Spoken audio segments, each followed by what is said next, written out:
Hi guys! Welcome back to my channel. Okay, konting business and stock news po muna tayo ngayon. Ano pag-uusapan natin? Ano ba ang nangyayari kay Food Panda? Alis na raw ng Pilipinas. At si Frutas, bibilin yata nila ang mga equipment ni Food Panda. Ayan, tingnan natin ang balita po guys, no? Ayan. So ito po medyo luma na po ito, no? September 22 po ito, 2023. Sa news po ito sa CNBC, ang sabi po dito, Food Panda confirms. Ano yung kino-confirm nila? Layoff. Ang dami nila tatanggalin na tao, no? And ibebenta po nila yung part of Asia food delivery business po nila. Ayun yung food delivery business po nila sa Asia, kasama po ang Pilipinas, balak na pong ibenta po ito, no? Mamaya yung prutas ang pag-uusapan natin, no? Dito muna tayo kay Food Panda, no? Okay, ang key points, no? Food Panda confirm its latest round of job cuts. Madaming sinipa sa trabaho. Ayan, no. Actually, hindi pa ako nakatry umorder sa Food Panda po, no. Usually, Grab lang po talaga ang ginagamit ko, no. Pero yung iba sabi, mas mura po yata sa Food Panda, no. At ang may-ari ng Food Panda na si Delivery Hero, no, also confirm in its discussion to sell, ibebenta yung food delivery business po nila in selected Southeast Asian markets. Ayan, no? And they confirm na they're in negotiation with several parties regarding potential sale of its Food Panda business. Sino kayang bibili nito? Baka si Grab. Si Grab naman ang lagi naiiwan eh. Nung umalis si Uber, si Grab din ang bumili. Baka ito si Grab din ang kumuha, eh, no? Ayan. And preliminary stages daw po, no? Sabi sa CNBC in an email, no? Ayan. Our company priority right now is to become leaner. Uy! Leaner, parang ito medyo palusot na lang ito, pero mukhang ibig pong sabihin ng leaner, mukhang nagbi-bleed po ito ng cash at kailangan po nilang tanggalin ang kanilang mga operation na hindi kumikita or nakakabawas pa na kanilang cash reserves, no? More efficient and even more agile. Ayan. Sabi-sabi lang yung agile na yan, pero ang hula ko po dito ay nagbi-bleed na po ito at nagne-negative po ito, kaya kailangan po nila magbawas na po. Kung hindi, sasadsad po siguro itong si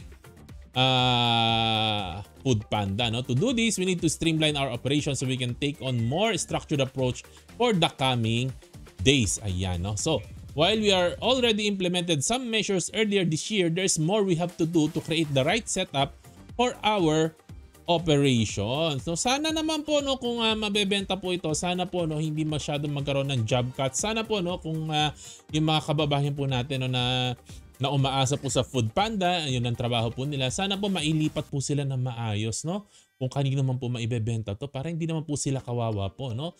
Ayan, kasi kailangan ng trabaho po sa panahon po na ngayon. Ako actually, pag nakakita po ako nagmumotor, regardless kung anong motor po yan, kay Lala mo po yan, kay Grab po yan, natutuwa po ako kasi nakikita ko po talaga mga kababayan natin. Talagang nagsisikap, nagsisipag, nagsisikap, di bali mahirapan, maghapon nagmumotor, basta makapaghanap buhay. Kaya po ako talagang natutuwa po ako. Ako tingin ko po talaga dyan, mga bayani po talaga ng ating economy po, kasi talaga ang dami pong nagsisikap, nagtatrabaho, kaya masaya po ako, no? Mga ano po ito, mga hero po na economy po natin, kaya gumagalaw po economy natin. At saka malaking tulong po, di po ba? Dati pag may kailangan kang dalhin na na bagay, no, sa may kailangan ka i-deliver, ganyan, may mga kailangan ka ipadala, ikaw pa maaabala ka pa, mag-jeep ka pa, mamamasahe ka pa, oras mo pa, ito, ibobook mo na lang, no? Kaya napakalaking tulong po sa maraming tao, nagiging efficient po ang mga negosyo po ngayon. Kahit mga negosyante, ay nakikinabang po sa mga ganitong services, no? Ayan. So, ito nga po ang tingin ko po dito, baka hindi po profitable, baka naubusan na po ng cash, no? Ayan. And on German media outlet, kasi ito po si Delivery Hero, German company po ito, no, confirms negotiation with several parties regarding a potential sale of Food Panda business in selected Asian markets. Okay, next naman po, no. Ayan, ginugel ko lang po sino ba to si Delivery Hero. Ayan, German company po at mukhang listed company po itong si Delivery Hero. Ayan, at tinignan ko po sa Market Watch ang kanilang financials. Wow! Although yung revenue po nila lumilipad every year, grow, no? 247, 586 billion at 2022, 8.58 billion. Aanohin mo naman yung pagkalaki-laking revenue, palobo naman ng palobo po ang losses po nila. Tingnan niyo yung net income po nila, almost 3 billion losses. 'Di ba? 8.5 billion na revenue. 3 billion na losses. Grabe po. Kaya po kailangan po talaga nilang gawin po ito kasi kailangan po mabawasan po ito. Baka wala na po ng cash ito at nahihirapan na po silang makahanap siguro na investor. I don't know, speculation ko lang po. Pero ganito lumolobo ang losses mo, kailangan mo talaga magbawas na. Yung mga hindi kumikita, yung mga naglo-lose na businesses mo, kailangan mo talagang pakawalan. Kung hindi, baka po mabangkarote ang company, no? Ayan, so pag si Grab na lang ang natira, medyo parang tagilid tayo dyan kasi syempre magmamahal ang delivery pag pag nabawasan po ang players. At ako po personally, syempre mahihirapan tayo manligaw nito, mahihirapan tayo lumandi nito kasi ito ginagamit ko talaga yung mga food delivery business para makapagpadala ng paramdam-paramdam dyan Ganon no? Alright, yan. So, balik na po tayo sa pangalawang news sa business world. Si Frutas naman po, ayan. Bibilhin po niya o nabili na ba yung Food Panda kitchen equipment. Kasi po for its units operation. Ayan. Kasi po ito po si Frutas, meron po siyang tinatawag na Fly Kitchen. Wholly owned po niya si Fly Kitchen. Cloud na po ito, cloud kitchen po ito. Ibig sabihin, hindi ka pwede mag-dine in, hindi ka pwede mag-take out. Pupunta ka dito. Cloud po ito. Ibig sabihin, online po lahat. Yun ang pagkakaintindi ko po, Correct me if I'm wrong, guys, Yun ang pagkakaintindi ko po sa negosyo po na ito. Although si Frutas po, karamihan ng negosyo po niya, puro kiosk. Maraming kiosk, nagkalat sa kung saan-saang mall, saan-saan lugar, saan-saan lupalob, Nandyan, may bakery sila, ganyan. Pero of course, efficient din po kasi at sayang din po yung market po ng online, yung cloud na sinasabi. Kasi marami din pong umo-order, kahit po ako, umo-order din po ako dyan sa mga online. Pag tinatamad na magluto, wala kang makakain sa bahay. Ayan, order na po tayo kaysa lumabas pa tayo. Malaking tulong din po ito, Ayan. So we are pleased to announce this tactical purchase, tactical, of top quality kitchen equipment. Magaganda yung equipment na nabili. Siguro medyo bago-bago po ito, The decision reflects our dedication to providing outstanding gastronomic experiences to our patrons. Ayan, sabi ni Lester Yu, yung president ng Frutas Holdings, The deal came after Delivery Hero confirmed the potential sale of its Food Panda business in select Southeast Asian markets such as Singapore, Malaysia, Philippines, Thailand, Cambodia, Myanmar, and Laos. Southeast Asia po talaga ang tatamaan ng pagbenta ng mga businesses po ni Food Panda. Talagang Southeast Asia. At kasama po tayong Philippines, With the advanced kitchen technology, Fly Kitchen is now able to expand its menu. Ayun. With new method, process, and flavors. To use cutting-edge equipment allows the company to streamline every aspect of its operation from food preparation to presentation, resulting in even higher service and product quality. Ang dami pang eme-eme. Hindi nila sabihin na sinamantala nila. Siyempre, naghahabol na ibenta yung equipment, siguro nabili nila ng mura yung mga equipment muna to. Para lang po sa akin, Ayan, additionally, the advanced kitchen equipment will give Fly Kitchen the freedom to experiment with new recipes which will excite the taste buds of its loyal customers and new consumers. Finally, the kitchen equipment will open the door for the company to collaborate with and prepare third-party brands which would fit well with its present cloud kitchen operation. Ang pagkakaalam ko po, sinisundan ko po kasi si Frutas kasi may konting position po kay Frutas. Ang alam ko po, may binili po silang property at yun po yata ang gagawin po nilang i-convert po nila kung saan po sila maggagawa ng kitchen po nila. Siguro dito magagamit po nila itong mga nabili nilang mga equipment kay Fly Kitchen. Ayan. So I think wais na discard ito. Discarding Chinese po to. Hindi po ako racist Chinese po ako. Hindi po ako racist sa Chinese. Pero minsan ganyan, discarding Chinese po talaga. Siguro sinamantala kasi baka binibentang mura then papasok din naman sila sa cloud. Baka yun, sinamantala nila na nakabili sila ng mga equipment na magaganda pa ang status and with a discount syempre. Sa bumili ka ng bago, di ba? Masakit sa bulsa.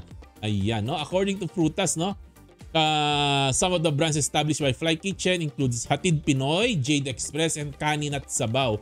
Hindi po ko familiar kay Hatid Pinoy at Kanin at Sabaw. Never heard po. Nababasa ko lang sa report nila pero ako never tried. Si Jade Express, kung hindi po ako nagkakamali, nakakain na po ako ng Jade Express kung hindi po ako nagkakamali, no? And 48% increase daw ang net income nila this year, no? Naging 43 million from 29 million last year, first half po, no? So mukhang magandang balita po ito, no? Mukhang bababa po ang PE ratio po ni Frutas, no? Ayan. So tingnan lang po natin ang valuation ni Frutas, no? Ang PE ratio po niya hindi po ganun ka-attractive, no? 25, no? Price to sales tama lang. Price to book okay lang din, no? And ang maganda po dito, so mukhang mahal ng konti or fairly valued po si Frutas or mahal lang ng konti, ganyan. Pero ang maganda naman po sa kanya, wala po siya masyadong utang, no? Debt to equity ratio niya is 0.22. Medyo mababa naman po ang kanyang utang, no? And ako po personally, masaya po ako sa news po na ito, no? Kasi may konting position po ako sa Frutas. Hindi ko po kayo ni-encourage na bumili ng Frutas po, no? Pero pwede ko po sa inyo i-share kung bakit ako meron Frutas, no? Kasi I feel na si Frutas is an asymmetric bet. Isometric bet. Pag sinabi para itong Dando investor na bet. I-explain ko po sa inyo later ano yung Dando investing na bet, no? Ibig ko po sabihin, bakit ko sabi asymmetric bet?